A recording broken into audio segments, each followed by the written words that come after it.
Hello, everyone. I think we are live. Welcome to January 2022 AMA from Shping.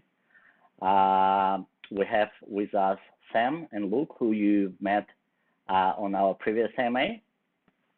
And with this particular AMA, we wanted to do a slightly different structure, only because we recently got more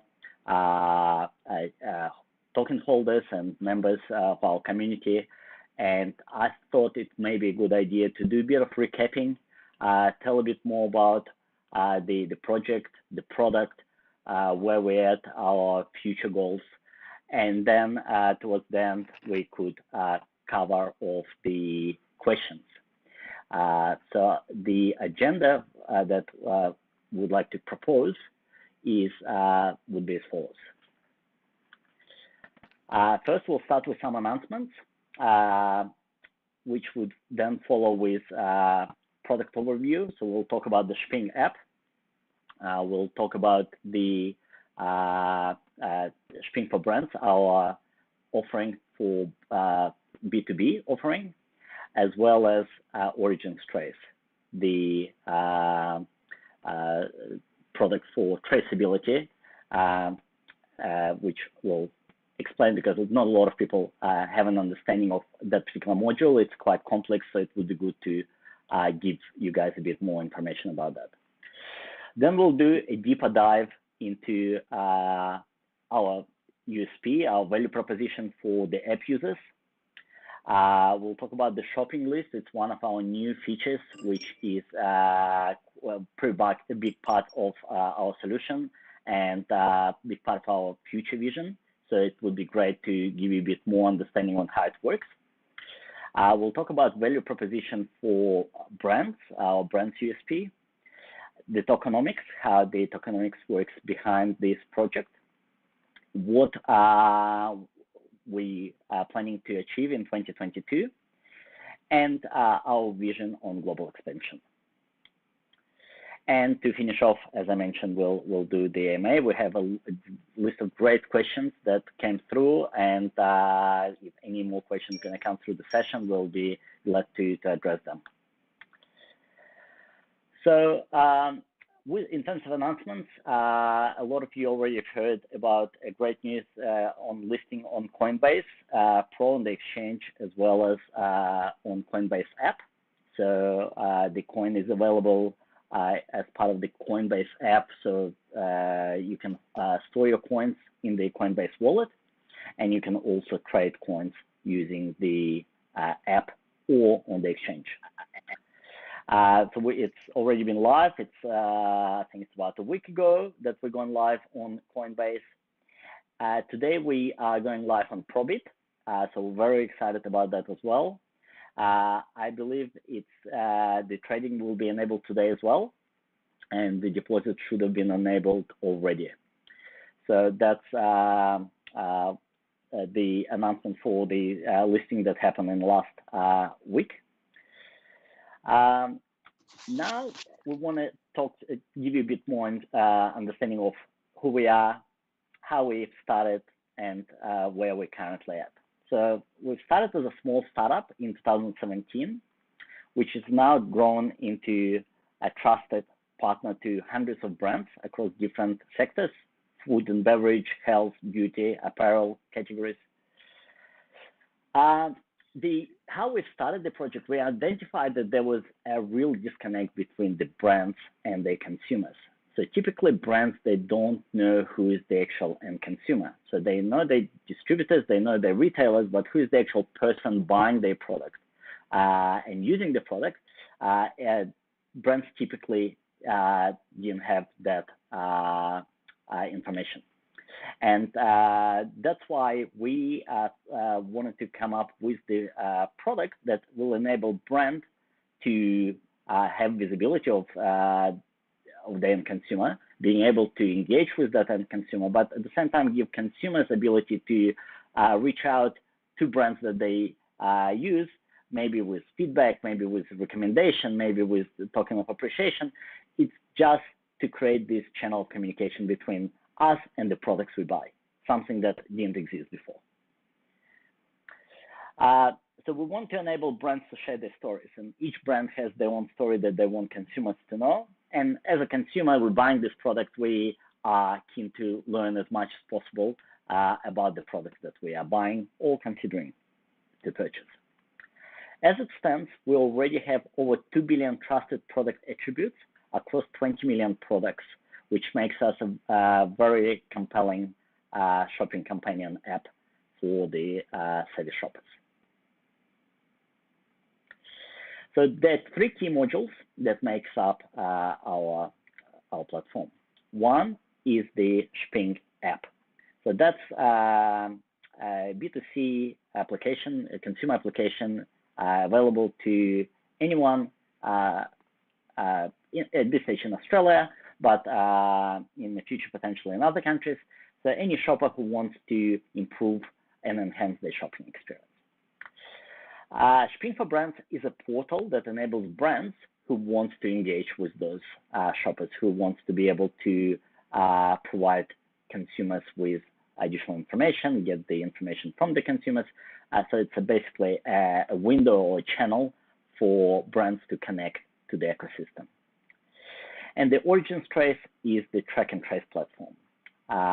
I'll talk a bit more about the Origins Trace just to give you a bit more context about what it is, what is it been built for, and how brands are leveraging this module. So Origins Trace is used primarily for regulation and compliance. So more and more countries and retailers impose on the suppliers to track their products through the supply chain, to know where their products are at any given time. So should there be a product recall, that the brands can quickly act upon it and remove the products in question from the supply chain and avoid them being used by consumers. Market access, so for example, China would expect from the exporters or importers of the infant formula or dairy products to have traceability enabled all their products. So it's required for brands who are exporting to a particular market. If a brand is affected by counterfeiting and grey imports, they would consider using Origins Trace, the traceability platform. And ultimately for consumers, consumer safety and trust can be also achieved with implementation of track and trace. To give you an example, for those brands who already implemented Origins Trace with Shping, the Shping app, when used on those products, will provide additional information. So it will provide consumer with a peace of mind that the product is genuine. It can show them the entire journey of the product from manufacturing all the way to the point of sale. And for some perishable goods, we even capture temperature on the products while it's in transition, to see if, for example, that bottle of milk has not been exposed to high temperature, because if it did, it would impact its best before dates. So all of this valuable data can be captured and linked to each individual product, make it available for consumer and other parties to access if required. So it's a very it's a complex solution to implement. We need to integrate pretty much with all stakeholders of the entire supply chain, starting from the raw material suppliers, manufacturers, distributors, so that the government agencies, if they require this information, could get this information from the brand or customs officer, or the app user who wants to get additional information about the product origin or the authenticity, enabling them to do that with the same product scan that they do for other reasons.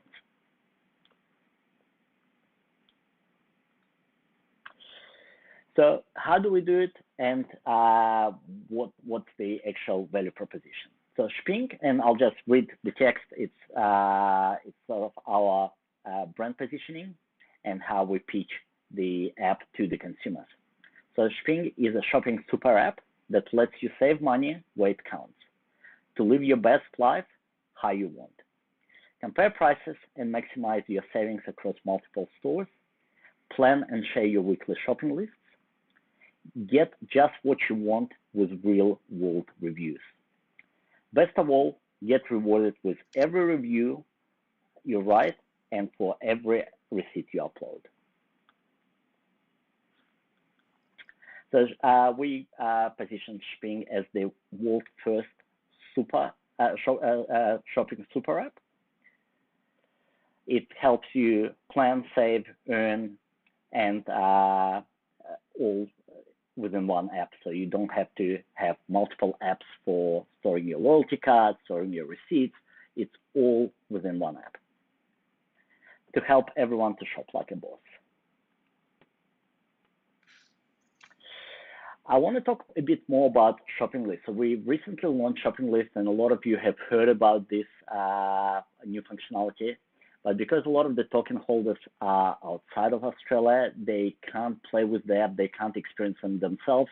So what I wanted to do is give you a bit of preview with some real screenshots and a small video that I've captured, so you guys could get a glimpse of how it works, what's the logic behind the shopping list, how it can improve day-to-day shopping experience of many users.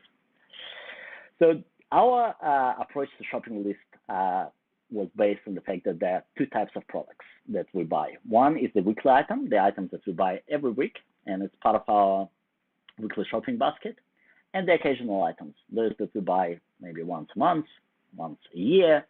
It's not an everyday item. And so we've enabled consumers, when they are browsing the shopping list, to add item and specify whether this item is a weekly item. So there is a button called Add to List or Add to Occasional List.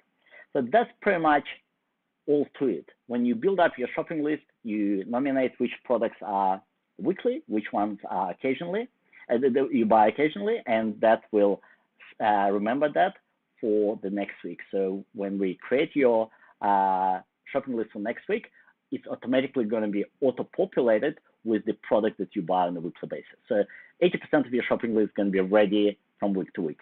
All you will need to do is add those occasional buys based on your needs. So all your weekly products that you add will appear on the top of the shopping list. And you will save all of your occasional buys in the folder called occasional buys. You can open that folder at any time and add items in your weekly basket as you need. The beauty of the occasional buys folder is that it shows you if any of those items are on special, so even without you opening the folder. So you can see, oh, the products that I buy on a weekly basis, some of them are on special, and therefore you can add them to the list.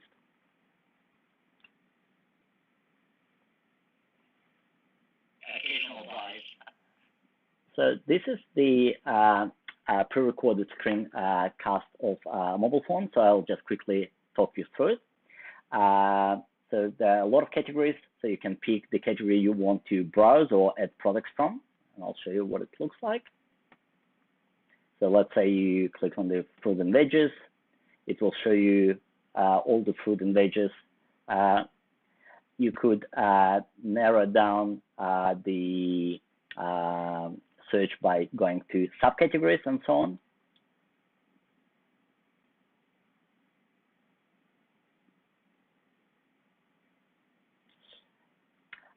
This is the special folder. So the special folder is a very powerful tool which I don't think exists anywhere, where we show you all of the specials from all of the stores in one location. So you can see what's on special, and that allows you to sort of browse, discover new products, and make a decision if you want to add any of them into your shopping list. It's like, imagine having all of the product catalogs in one location, searchable, digitalized, and allow you to filter through them. And we have a very advanced filtering as part of the specials. I'll show you what it looks like. So you can only select, let's say, half price items. If you only want to see the half price items, you can also narrow down which stores you want to see specials from. You can then go into a particular category and say, I want to see specials from those stores which are half price from that particular category. So it's very powerful, and it saves you a lot of time and helps you to find the products that you may be interested in. With the occasional folder, as I mentioned earlier, you can see which items are on special and add them to your list.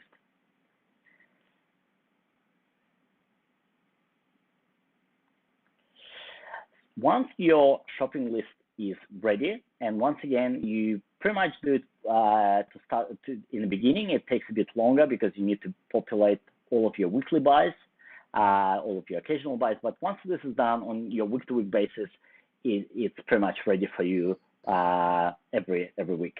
But when you click on Go button, that's when the magic happens. So what we do is we compare the prices of all of your products, and we then break them down into different stores. And we'll tell you, if you buy them at Coles, you'll pay that much. But if you add Woolworths to your shopping journey, it will help you to save additional $22. If you add IGA into your journey, it will save you additional 47 cents. So you can make a decision whether it's worthwhile going to that additional store for that savings or not. So you could nominate which stores you are planning to visit, and the shopping list will automatically redistribute your products between the baskets. Once you're in the store, it's as easy as click on the products that you already put in your basket, and it will mark them as being purchased from your list. Once you're on the checkout, you click Finish Shopping. It will bring up your loyalty card, and then from there you can just add the receipt, and that's pretty much it. So you've done with your particular shopping trip. I want to talk now about our value proposition for our brands. There's four key products that or campaigns that brands can enable. One, we call it organic search. So essentially, this is the product page that enables when consumer scans the product's barcode, this is the information they would see. And by the way, Shping, as a platform, we source information from a number of different locations. It's not just the brand. So we work with industry organizations, certification bodies, and we link all of this data to that single barcode. So when consumer scans that barcode, they're seeing all relevant information about that particular barcode or product. But we're also enabling brands to populate all of the information they want consumers to see, and to make it available for the consumer when they scanning or interacting with the product. The next one is the feature product. So that's when brands can discover additional audience for themselves. So they can set up their target audience, and they could say, we want to introduce our product to that particular audience. And those feature products will appear on a timeline of the app of those consumers, enabling them to click on this ad and interact with and get into the product page, and then interact with the product, maybe watch some video content, read reviews about this product, get a better understanding about this product, whether something that they would want to consider for the next shopping trip. The cross-marketing is probably one of the favorite features of our brands. What this does, it's enabling brands to market to specific users, those who buy products of their competitors. So in the very near future, once we've set up Pepsi products on our platform, if you happen to scan, let's say, Diet Coke, you'll see recommended product of Pepsi Max. So they can actually target specific SKU that matches that particular product and introduce their product to consumers of their competitors. So it's a very powerful way of introducing products with almost no wastage. You talk to these specific users that are very likely be interested to learn more about your product.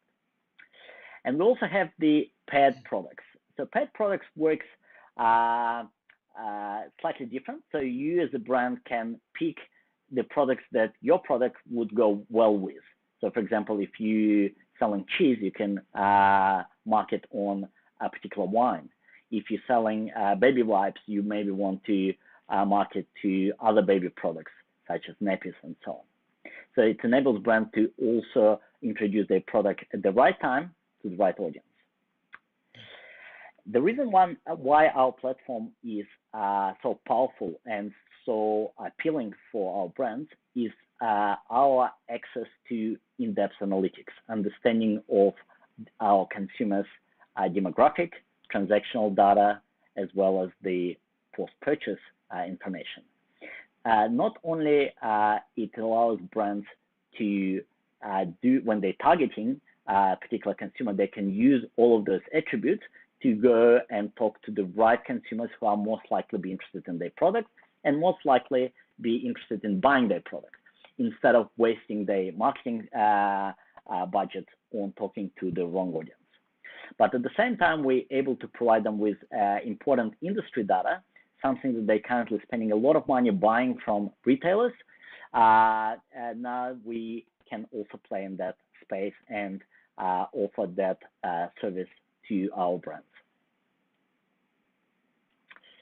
I want to talk about the tokenomics, how the tokenomics works behind our project. We've talked a lot about it during the ICO when we tried to explain the tokenomics of the platform before it was launched.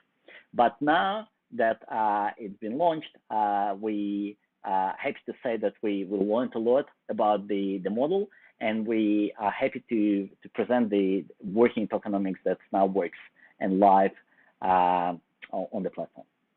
So the way tokenomics works is as follows.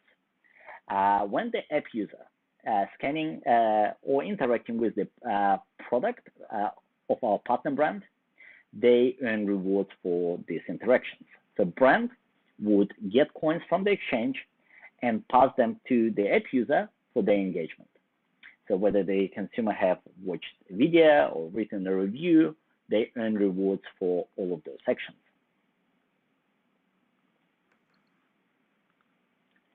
We also have a reserve. Shping app reserve is used to reward consumers who are interacting with non-partner brands.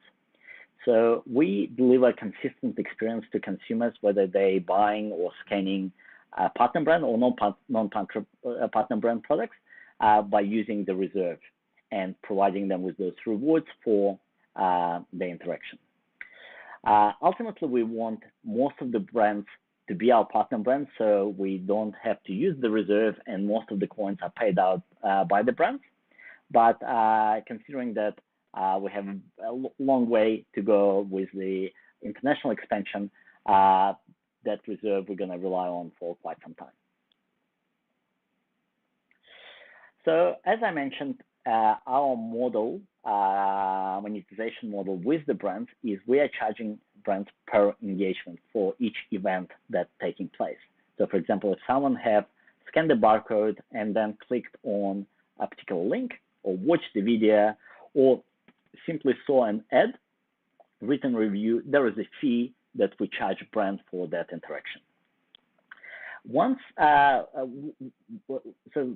we invoice the brand and collect all of those fees for those engagements, we take 20% of the fees we're collecting for each of the events, and we pass it on to the consumer. So the coins are bought at the exchange and then passed on to consumer in the forms of Shping coins for that engagement. To give you an example, let's say if a brand pays out 50 cents for video watched, consumer would get around 10 cents in Shping coins for that engagement. Our plans for 2022. We are probably halfway working with SGK on a marketing strategy. So marketing strategy is really part of it. It's a very deep dive of the GK in all of our aspects of the business, including the user journey, including the communications, the website, all of our blog maintenance, communication through different channels. And as the outcome of this project, we will get a complete strategy, the marketing strategy, how to grow our app audience, how to increase our presence on the market. So that would talk about, on the back of it, we will initiate the influencer projects, update the website, ramp up of social and PR activity, blogs, update to our white paper, which is quite outdated and requires a lot of new information to be updated with the alignment on where we're at and our current vision. We recently launched a cashback service. It was more of the pilot that we did with one of the great brands in Australia, famous Soda Co. It was a very successful trial where we've enabled brands to provide cashback to anyone who purchased their products in specific stores. I probably could say that it's the fastest cashback for the consumer and the easiest cashback to set up for the brand. So the brand can set up a campaign literally in a matter of 5-10 minutes. Consumers can get their cashback literally the same on next day. Compared to what's available on the market, it's a huge advancement, and we are now ready to productize that to offer it to other clients of ours. We're also working on the receipt self-mapping module. So what this is, there is a lot of technology that's been developed to make our platform robust and scalable. And what we do with the receipts that gets uploaded, we capture all of the data and we extract it in the readable format, and then we map the abbreviation that retailers are using on the receipts with the actual GT, the product numbers.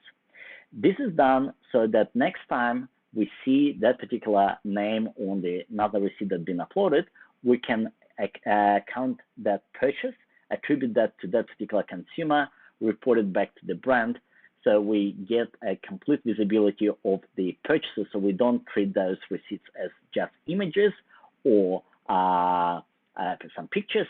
It gives us very valuable data that can be used by consumers as well as by the brands to their benefit.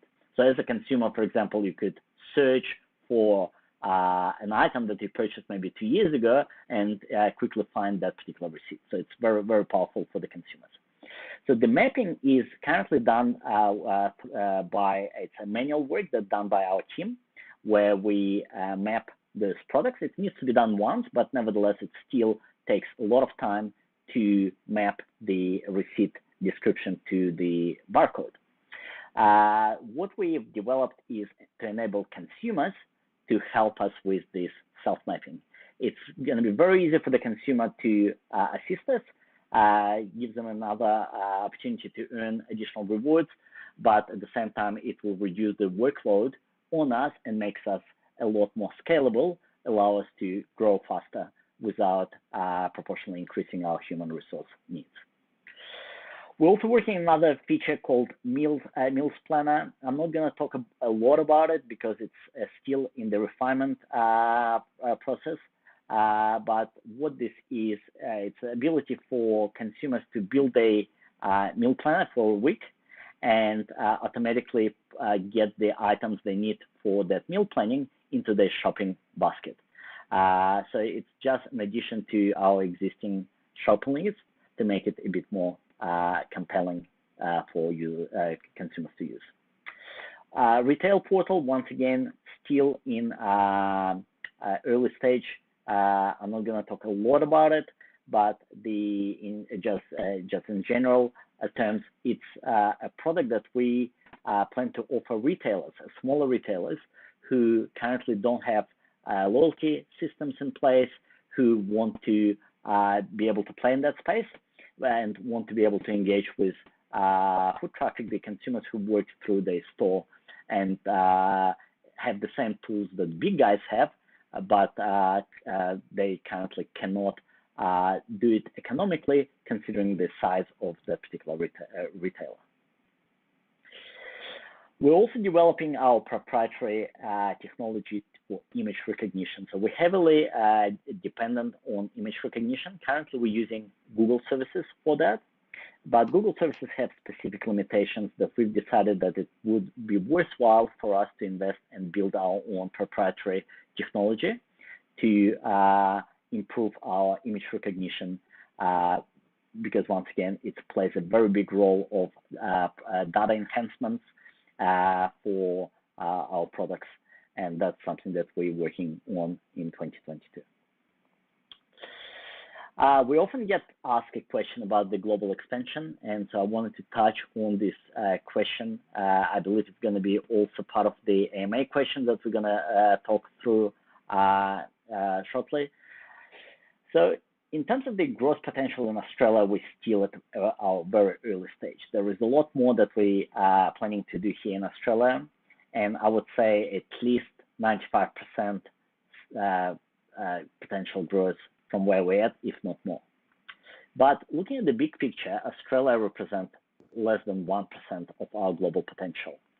While it's a great market to test and polish your model, learn on mistakes, refine, and prepare yourself for expansion to other countries, it's still a very small portion of what's available for us once we roll out our product to other countries.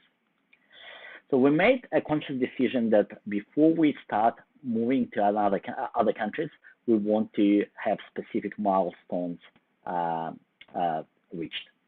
So one of them is to prove our model for brands. We want to make sure that the brands would use the service and be prepared to pay for the service, because that's ultimately the test if they see the ROI, and are we more attractive as a platform than other platforms out there.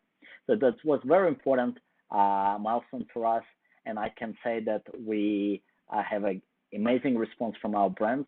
The brands that use us, they love the solution. They really want to see us being successful. So we can definitely say that that milestone being achieved. We wanted to also prove the tokenomics. It was very important that we balance the rewards versus the supply of the coins. We didn't want the rewards to have negative impact on the coin with the oversupply on the exchange, but at the same time, there needs to be enough incentive for the consumers to participate and play their role in the entire ecosystem. Once again, we believe that we've achieved that. We have a very strong tokenomics. While the price fluctuating on the exchange, which is a separate issue, it's not due to the oversupply of the tokens through the rewards. It's more linked to what's happening on the market, and which affects pretty much all the other projects. And as a lot of the other projects, while they have a natural demand, a natural ecosystem, until it's going to represent majority of the trading, it's going to be subject of the influence of these other external events that affecting the price of the token. We want to make sure that we can reach the profitability at least on one market, and we did that last year. It was our first year where we have shown profitability. Once again, very big milestone for any startup, and we were very proud of achieving that. We want to be less dependent on the HR for data validation, and for us to scale and for us to increase our numbers of app users by 10 or 100 times means that we need to find a way how to be less dependent on data validation and human resource. And this is the work we currently do. So we have work in progress for that, and we hope that during the 2022 we can do a lot of improvements in that area. And also there is a lot of functionality that we still want to roll out in Australia that will help self-growth of the app. And once again, that's part of our 2022 plan. And once we finish with the SGK project and get our marketing strategy, we want to make sure that it's very effective, that it gives us the results that we're expecting to get. So that's one of the other items that we want to have a tick next to before we take the next step, moving to the next country. So that's pretty much the overview of what I wanted to share with you guys. And we can make that part of our future MAs as well, where we're gonna allocate some time to talk about some functionality, some experiences that we have seen with the deployment of our solution, because I think it's also be interesting for everyone to see where we're heading, which challenges we facing, how we're solving those challenges, and so on. So I would like to ask Luke to help me with the AMA and maybe go through the list of questions that came through over the last couple of days, and I'll try to address those questions as much as I can. Awesome, thanks, Gennady. Thanks to everyone that's been talking in the chat as well. I've got a few new questions that have added to the list that we can answer there for the people that are watching live. So to start off, and if there's any questions that you might have answered, it might be good just to give us a quick extra recap on those ones, Gennady.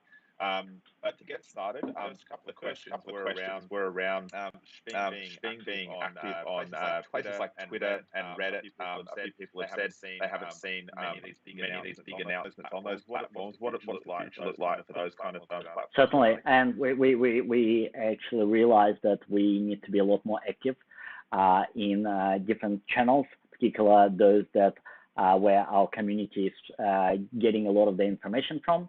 And that's definitely about to change, and there's going to be a lot more activity that's going to be seen from us.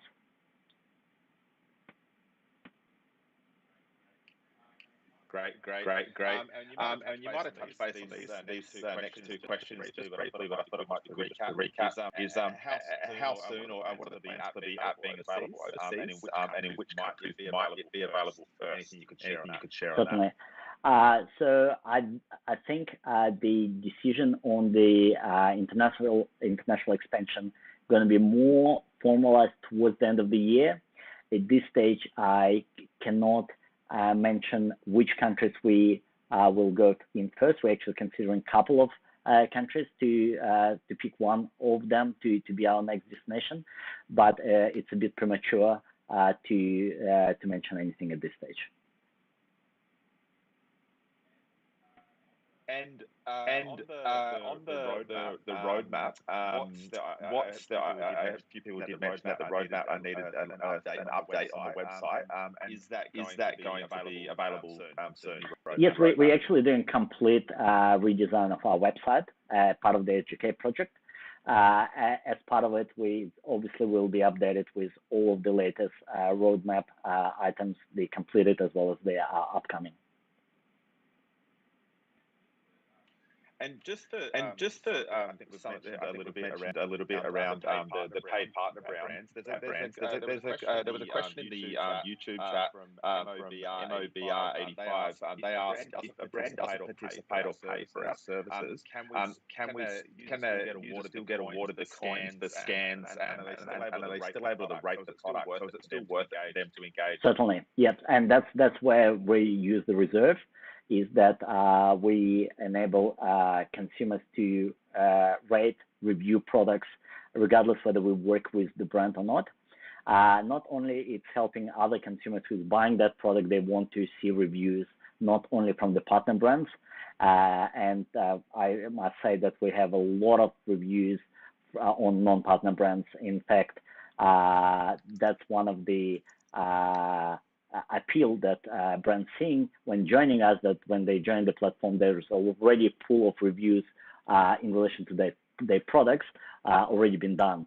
So it enhances our platform, getting more content, and consumers get rewarded for those actions the same way, whether it's a partner brand or non-partner brand. Once again, just in Australia for the time being. Perfect. Just moving on now. There's been a few questions around exchanges, transactions, pricing, etc. The first question was just asked if you could share anything around community finding a few transactions from Binance to the Shping main wallet address. Is there anything you can share around that at all? Any discussions that we're having with the exchange, until anything being formalized, it's very premature to comment, only because while we talk to a number of different exchanges, a lot of those discussions may not eventuate. So it's probably would be irresponsible from us to make any comments that could mislead our community.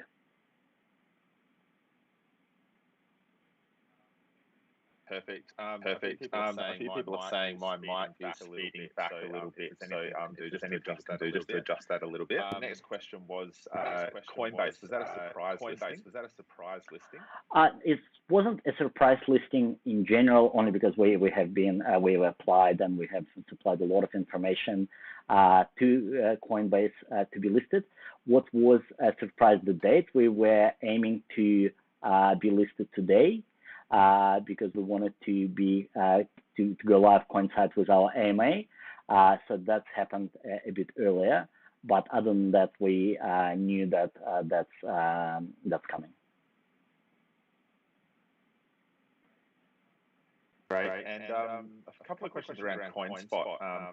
Is there any interest in CoinSpot? Any discussion with CoinSpot? So we did apply to CoinSpot some time ago. I think I could be wrong here, but it's just my I'm going from my memory, about maybe 6 months ago. We'll probably reapproach them again and see if we can get some traction with this discussion. Certainly, we are interested to list on any Australian exchange, considering that we do a lot of work in Australia.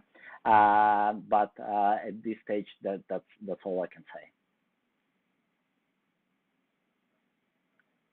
Great, and thanks for the feedback. People are saying my mic's now corrected itself, which is great. The next question was around price variation. The exchanges versus the Shping app, and the kind of the differences you sometimes see there. I know we discussed this a little bit the other day. Gennady, what can you share on that? Look, the price of the coin has the life of its own, something that we have no direct impact on. And each exchange obviously have its own pricing, because depending on the trading that's taking place on this exchange. So it can be that at one exchange, the price could vary from another exchange. With the arbitration of people, because there are a lot of people who are involved in arbitration, they're trying to narrow these gaps and participate in the trading and make a margin. So I think the more that's going to take place, the more in sync the prices of different exchanges going to be, but we have no impact on it, and we the same as everyone else, we can just observe the spreads, the differences between the exchanges. Great, thanks for sharing. The next question was around the Commonwealth Bank of Australia. They've stated it's their intention to function with crypto on its platform. Is that something Shping would be interested in, or are you seeking to be involved with this? So definitely would be interested in it. We probably don't know much, all of the details, how it's going to work and so on, but we are open to any project where we can enhance the value proposition for our consumers, app users, token holders. So it's great to see Commonwealth Bank making steps in this direction. It's actually demonstrating the approach of Australia towards crypto, which is very reassuring. But at this stage, we haven't had any discussions with Commonwealth Bank in that regard. But if there will be anything to update on, we'll definitely share it with the community. Great. And lastly on this kind of topic is will Shping list as a publicly traded company on the ASX? We don't have any plans at this stage. One question here around the metaverse. Many companies are starting to launch the metaverse, like Walmart, etc., and a lot of other big companies. Does Shping have any plans for this in the future? Look, metaverse is a very interesting space. Particular retail fits perfectly into a metaverse, and we certainly can looking at that space and trying to see where we can, what role we can play. There are a lot of things that we're already seeing what can be done. So as soon as it becomes something a bit more tangible in terms of the take-up, we definitely want to be part of it.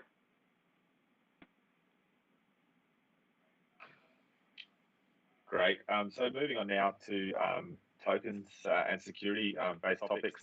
Just had a question come through again from the same user on the YouTube chat. If coin burn is requested, will you accommodate? Will you be adding more coins to the circulating supply? So we don't. We first of all physically can't, and to add more coins to the supply, to like the overall supply. What in regards to our reserve, that reserve is going to be used for to reward consumers who interact with products of non-partner brands. We have no intention or plans to sell any of those coins to the exchange. So the only way they're going to get into the supply is through the rewards paid to the consumers. Perfect. And is there any intention to sell off any of the remaining tokens? So do you have any? As I mentioned, we're not planning to sell any of the tokens we hold in reserve. It was never the intention. It was always the purpose of those tokens was to reward consumers who interact with non-partner brands, and that's still will be the intention. And if listed for IPO, will early token holders be awarded any? Is there any kind of further consideration around that? No, there is a difference between shareholding and token holding. So it's a two different things. So no, the token holders cannot expect any benefits of the shareholder and vice versa. Great. And just a couple more questions there, Gennady. Does the Shping platform hold the security of the tokens it holds? And is Shping considered a security? So we use the cold wallet for the security. That wallet is rarely accessed. So we feel that we took all the precaution to make sure that we have as much security as possible. Great. And just lastly, just one more that came through the chat. Is there any plans for anything NFT related for Shping? There are things that we are considering, mainly around the origins trace and ability for NFT to be issued against particular products. At this stage, it's just sort of thoughts in progress and nothing firmed yet. Well, that's all the questions that have come through. So I might hand over back to you, Gennady, just to wrap everything up. Thanks. Thanks everyone for your time. It was a real pleasure to be able to share with you what we do, our thoughts, where we're heading. We really appreciate your support. We're getting a lot of your great messages and support through different channels, and we're really grateful for that. As we mentioned earlier, we're planning to do AMAs every month. So it's going to be the last Friday of every month. Considering that we now have a lot of new token holders from US and from that part of the world, we may change the time of the AMA to enable these guys to also participate without being in the middle of the night for them. But other than that, thank you very much once again. Hope everyone have a great weekend ahead, and we'll speak soon.